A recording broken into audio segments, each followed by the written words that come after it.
et bienvenue à toutes et à tous. Nous sommes sur le stand de l'Institut Carnot Télécom et Sociétés Numériques à Lisbonne au Web Summit 2023, événement annuel spécialisé dans toutes les dernières technologies du numérique et les dernières innovations. L'Institut Carnot Télécom et Sociétés Numériques, qui est aussi le premier institut en France en sciences du numérique, est accompagné sur son stand de la société Runblind, spécialisée dans le guidage par son 3D. Et pour avoir plus d'informations sur Runblind, j'accueille François Allouge. Bonjour. Bonjour. Alors bonjour François Allouge, vous êtes donc cofondateur de Runblind, mais aussi professeur de mathématiques à l'École normale supérieure de Paris-Saclay. Exactement. Alors est-ce que vous pouvez nous en dire plus sur ce qu'est exactement Runblind ? Donc le système Runblind est un système de guidage sonore qui utilise du son spatialisé ou binaural et qui, par conséquent, n'a pas besoin d'écran, on n'a pas besoin de suivre sur écran sa trajectoire. Alors Runblind a été créé en lien avec l'école Polytechnique, qui est une des composantes de l'Institut Carnot TSN. Est-ce que vous pouvez nous en dire plus ? Oui, bien sûr. Alors l'école Polytechnique a été impliquée à double objet, en quelque sorte, parce que dans un premier temps, en fait, toutes ces recherches qui ont mené au projet Runblind ont été faites au laboratoire de mathématiques appliquées de l'école Polytechnique, le CEMAP. Et dans un deuxième temps, en fait, le projet a été incubé dans l'incubateur de l'école Polytechnique. Et à ce titre, donc, on a bénéficié du soutien de l'école Polytechnique à deux moments clés en fait, dans le projet. Le laboratoire CEMAP est un des membres de l'Institut Carnot TSN. Oui. Et donc à ce titre, en fait, on a bénéficié aussi d'un financement de l'Institut Carnot TSN. Alors la société Runblind a été créée il y a 3 ans, en octobre 2020. Quel est l'objectif de Runblind exactement ?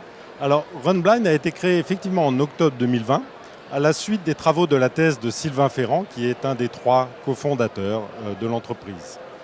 Les travaux de la thèse de Sylvain ont montré qu'il était possible de guider des personnes aveugles, en particulier pour la pratique sportive, pour courir autour d'un stade par exemple, ou bien pour faire du roller. Et ça nous a donné en fait l'idée à la fois, disons, de passer le pas et de se dire, ce projet, est-ce qu'on le laisse sur une étagère et on prend un nouveau thésard ? Ce qui serait dommage. Voilà. Ou bien on écoute en fait les utilisateurs qui nous disent que c'est vraiment la première fois qu'ils entendent un système comme ça qui leur permet de réaliser une tâche qu'ils ne pouvaient pas du tout faire auparavant. Et donc, voilà, est-ce qu'on pouvait industrialiser le dispositif et le rendre plus utilisable ?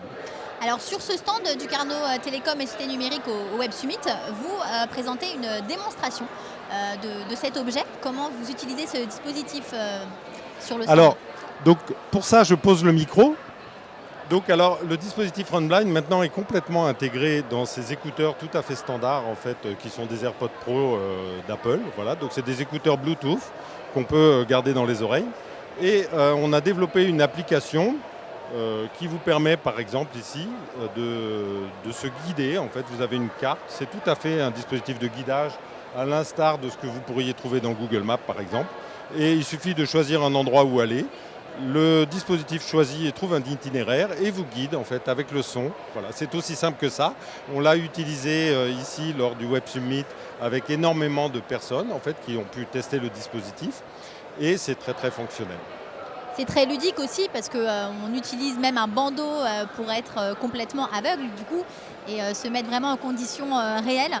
Moi-même l'ayant utilisé, c'est vrai que c'est vraiment très ludique et très sympa à tester. Absolument.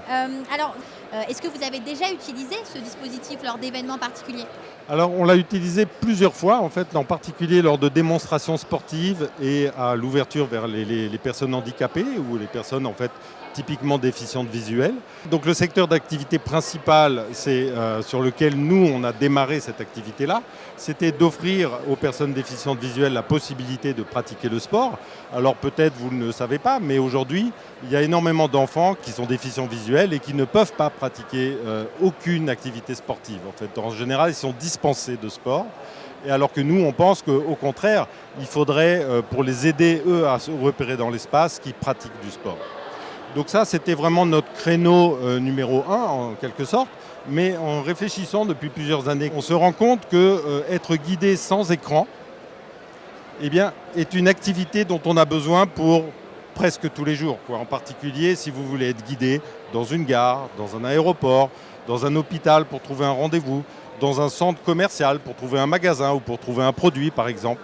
toutes ces activités-là pourraient être obtenues avec un guidage sans écran, sans utiliser l'écran de son téléphone, donc en évitant les poteaux, tous les accidents et les obstacles que vous avez devant vous, et avec ce guidage sonore que nous avons développé. Avec ou sans déficience visuelle Absolument, oui, et même plutôt sans qu'avec. En fait, c'est vraiment quelque chose qui est à destination de tout le monde, et en particulier des personnes déficientes visuelles. Alors, pour développer cette application, vous êtes peut-être amené à envisager des évolutions à l'avenir. Est-ce qu'il y a certains moyens techniques en particulier qui seraient nécessaires? Et donc, quelles sont ces perspectives d'évolution envisagées?